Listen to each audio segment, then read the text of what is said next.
Transgresión. El amor no repara en castas ni el sueño en cama rota. Salí en busca del amor y me perdí. Proverbio hindú. Todo hombre debiera ceñirse a su propia casta, raza y educación en cualquier circunstancia.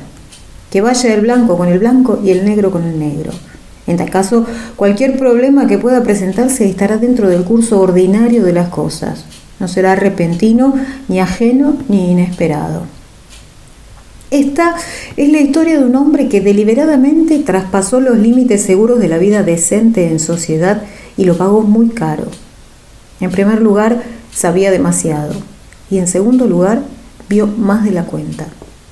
Se interesó en exceso por la vida de los nativos, pero nunca más volverá a hacerlo. En el recóndito corazón de la ciudad, tras el busti de Gita Maggi, se encuentra el callejón de Amir Nath, que muere en una tapia horadada por una ventana con una reja. A la entrada del callejón hay una vaquería y las paredes a ambos lados carecen de ventanas. Ni Surjit Singh ni Guarchand aprueban que sus mujeres se asomen al mundo. Si Durga Charan hubiera sido de la misma opinión, hoy sería un hombre más feliz y la pequeña Vicesa habría podido amasar su propio pan.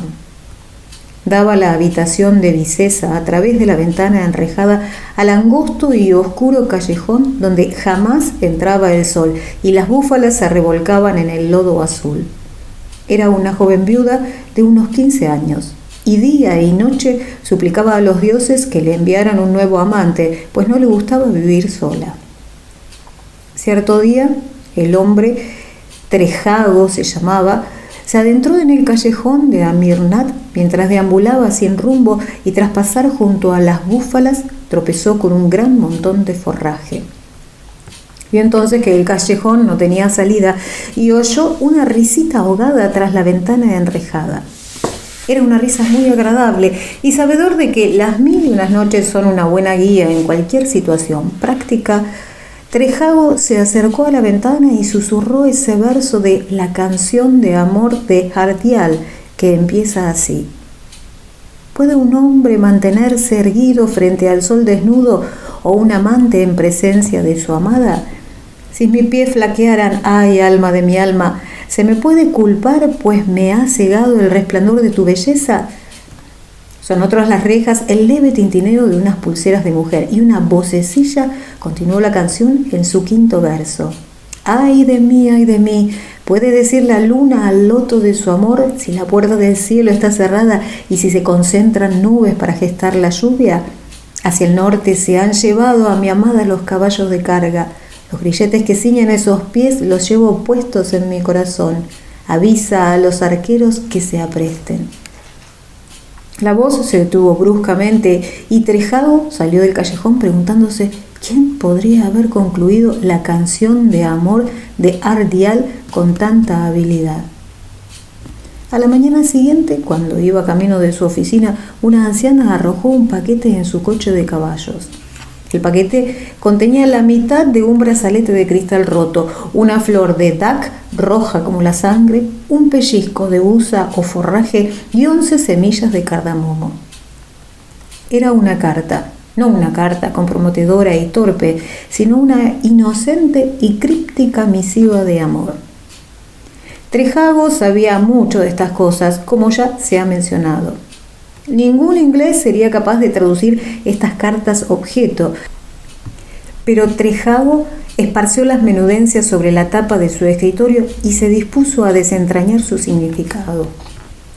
El brazalete de cristal roto representa en toda la India a una viuda hindú, porque cuando el marido muere, a la mujer le rompen los brazaletes que lleva en las muñecas. Trejago comprendió el significado del fragmento de cristal.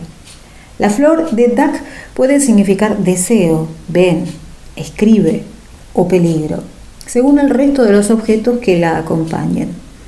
El cardamomo simboliza los celos, pero cuando un objeto aparece duplicado en este tipo de mensajes, pierde su significado simbólico y pasa a indicar sencillamente una parte de una secuencia que denota tiempo o lugar si va acompañado de incienso, cuajada o azafrán. Así pues, el mensaje decía: una viuda, flor de dac y usa, a las 11. El pellizco de Usa iluminó a Trejago. Comprendió, la interpretación de este tipo de cartas depende en gran medida del conocimiento instintivo, que el buza se refería al montón de forraje con el que se había topado en el callejón de Amir Nat, y dedujo que el mensaje tenía que ser de la mujer que se encontraba tras la ventana enrejada, que era viuda. Así pues, el mensaje decía: una viuda en el callejón donde se encuentra el montón de buza desea verlo a las 11. Trejago arrojó a la chimenea las bagatelas que componían la carta y se echó a reír. Sabía que los hombres de Oriente no cortejan bajo una ventana a las 11 de la mañana y que tampoco las mujeres conciertan una cita con una semana de antelación. Y así, esa misma noche, a las 11 en punto, se presentó en el callejón de Amir Nat, embozado en un burka que cubre tanto a un hombre como a una mujer. No bien los gongs de la ciudad dieron la hora, la vocecilla tras la reja reanudó la canción de amor de Ardial, en ese verso en el que la muchacha pastún suplica a Ardial que regrese. La canción es muy hermosa en su versión vernácula. Al traducirla se pierde su lamento. Dice algo parecido a esto: sola en las azoteas que miran hacia el norte, me vuelvo a contemplar el resplandor del cielo. El goce de tus pasos en el norte vuelve conmigo, amado, o yo me muero. Tendido está a mis pies el bazar quieto, reposan más allá los camellos cansados, ellos y los cautivos de tu asalto. Vuelve conmigo, amado, o yo me muero. Agriada y vieja está la esposa de mi padre, y esclava soy de todos en la casa paterna. Es la pena mi pan y mi bebida el llanto. Vuelve conmigo, amado, o yo me muero. Cuando el canto hubo cesado, Trejago se acercó al pie de la reja y susurró: «Estoy aquí». Vicesa era una joven de buen ver. Esa noche marcó el comienzo de muchas cosas extrañas y de una doble vida tan intensa que aún hoy día Trejago se pregunta si no fue todo un sueño.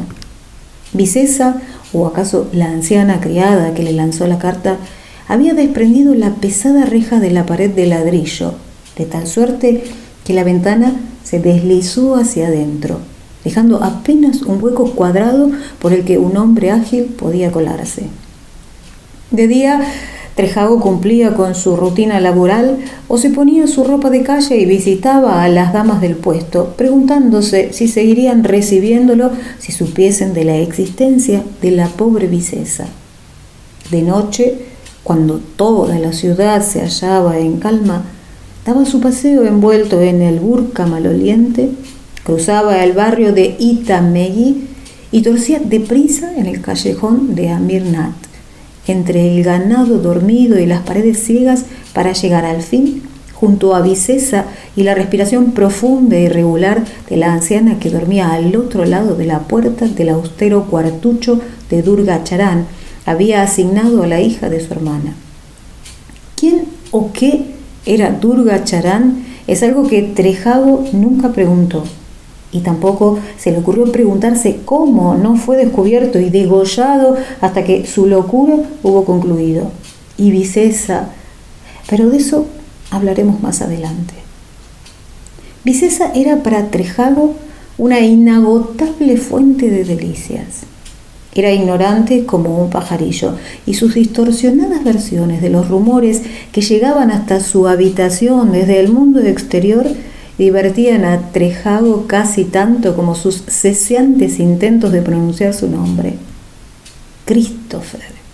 La primera sílaba le resultaba siempre imposible y movía con gracia sus manos de pétalo de rosa, como si quisiera espantar la palabra, para luego, arrodillándose ante Trejago, preguntarle exactamente igual que una mujer inglesa si estaba seguro de que la amaba.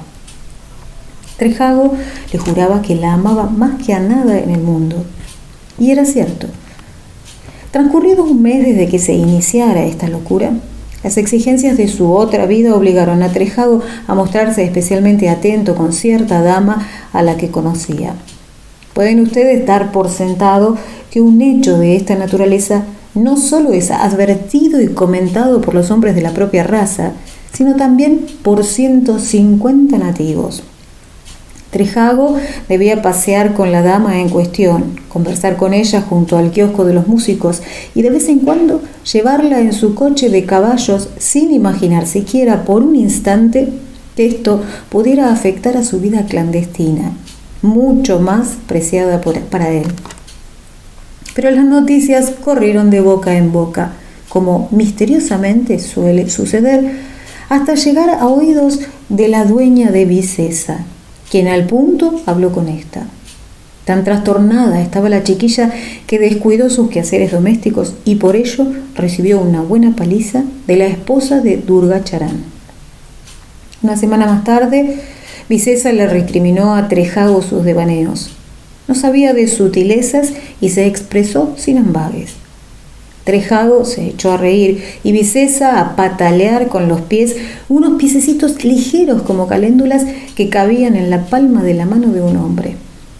Mucho de lo que se ha escrito acerca de la pasión y la impulsividad de los orientales es exagerado y recabado de segunda mano, pero hay en ello una parte de verdad. Y cuando un caballero inglés descubre esa verdad, le sorprende tanto como cualquiera de sus propias pasiones vitales. Vicesa se enfureció, gritó y finalmente amenazó con quitarse la vida si Trejago no dejaba de inmediato a la memsahib extranjera que se había interpuesto entre ellos. Trejago intentó explicarse y demostrarle a Vicesa que no entendía aquellas cosas desde un punto de vista occidental. Vicesa se irguió y se le limitó a decir: «No las entiendo. Yo solo sé que no es bueno quererte más que a mi propio corazón, Sahib. Tú eres inglés. Yo no soy más que una chica negra. Era más rubia que un lingote de oro de la Casa de la Moneda y viuda de un hombre negro». Luego sollozó y dijo: «Pero por mi alma y por el alma de mi madre te amo. No te haré ningún daño, me ocurra lo que me ocurra». Trejago discutió con la muchacha. Intentó tranquilizarla, pero Vicesa parecía más afectada de lo razonable. Nada podía satisfacerla, salvo que él rompiera por completo toda clase de relación con aquella mujer. Trejago tenía que marcharse enseguida, y se marchó. Besó 2 veces la frente de Vicesa mientras salía por la ventana y volvió a su casa desconcertado. Una semana y 3 más transcurrieron sin señal alguna de Vicesa. Pensando que la separación ya había durado demasiado, Trejago acudió al callejón de Amir Nath por 5ª vez en esas 3 semanas, con la esperanza de que su golpe con los nudillos en el alféizar de la ventana hallase respuesta. No se vio defraudado.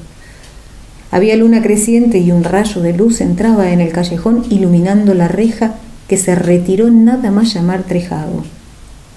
Desde la negra oscuridad, Vicesa tendió los brazos a la luz de la luna. Tenía ambas manos cortadas a la altura de las muñecas y los muñones ya casi habían cicatrizado. Luego, mientras Vicesa hundía la cabeza entre los hombros y empezaba a sollozar, alguien gruñó como una fiera en el interior de la habitación y algo afilado, cuchillo, espada o lanza, atravesó el burka de Trejago. La estocada no le alcanzó el cuerpo, pero lo cortó uno de los músculos de la ingle y Trejago quedó afectado de una leve cojera para el resto de su vida. La reja volvió a ocupar su lugar. No llegó ninguna señal del interior de la casa. Nada sino la franja de luz de luna en lo alto del muro y más allá la negrura del callejón de Amir Nath. Lo siguiente que Trejago recuerda, después de rabiar y de gritar como un loco entre los despiadados muros de la calleja, es que despertó junto al río al rayar el alba, se deshizo del burka y volvió a casa con la cabeza descubierta. Trejago continúa sin saber cuál fue la tragedia. Si Vicesa, en un arrebato de injustificada desesperación, lo había contado todo, o si la intriga había sido descubierta y ella torturada hasta confesar. Si Durga Charan conocía el nombre de Trejago y qué fue de Vicesa.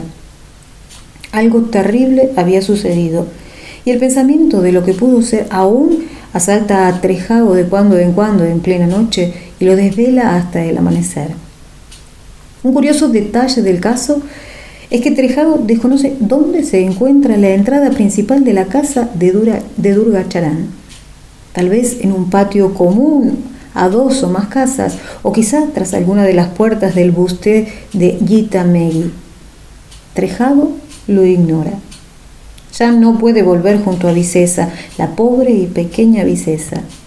La ha perdido en la ciudad donde cada vivienda se protege tan celosamente como se protegería una tumba, y donde como una tumba cada vivienda es incognoscible.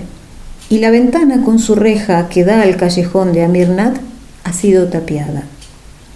Sin embargo, Trejago cumple regularmente con sus visitas y es tenido por un hombre muy decente. No hay en él nada que llame la atención, salvo una leve rigidez en la pierna derecha, consecuencia de un esguince que se produjo montando a caballo. Rudyard Kipling.